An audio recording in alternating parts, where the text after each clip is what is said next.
তোমার মেয়ে তো বড় হয়ে গেছে, তোমার মেয়ে এখন একা যথেষ্ট চলাফেরা করতে পারে। এখন যদি মেয়েকে একা না ছাড়ো, তাহলে কলেজেও কি তুমি দিতে যাবে, বিয়ের পরেও কি তুমি সাথে যাবে?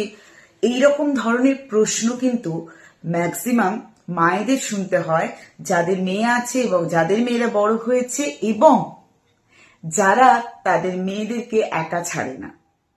এই রকম প্রশ্ন হামেশাই শুনতে হয়। কিন্তু আমার একটা এই বিষয়ে কথা আছে যে, হ্যাঁ, কলেজ বা ইউনিভার্সিটিতে নিশ্চয়ই আমি দিতে যাব না, বিয়ের পরেও আমি যাব না, কারণ বিয়ের পরে তার দায়িত্ব আর একটা মানুষের ওপর থাকছে বা একে অপরের ওপর থাকছে। বাট আজকের দিনে দাঁড়িয়ে আমার বা আপনার মেয়ের সাথে যদি কোনো ভয়ানক কিছু হয়, তখন কিছু করার থাকবে? তখন কিন্তু কিছুই করার থাকবে না। তখন আফসোস করা ছাড়া কিন্তু আর কিছু থাকবে না। হ্যাঁ, যারা হোম মেকার হয় তারা তো ঘরেই থাকে, মানে আমরা হোম মেকার, আমাদের একটা কাজ থাকে ঘরের, তারপরে আমি আমার বাচ্চাকে সময় দিতেই পারি।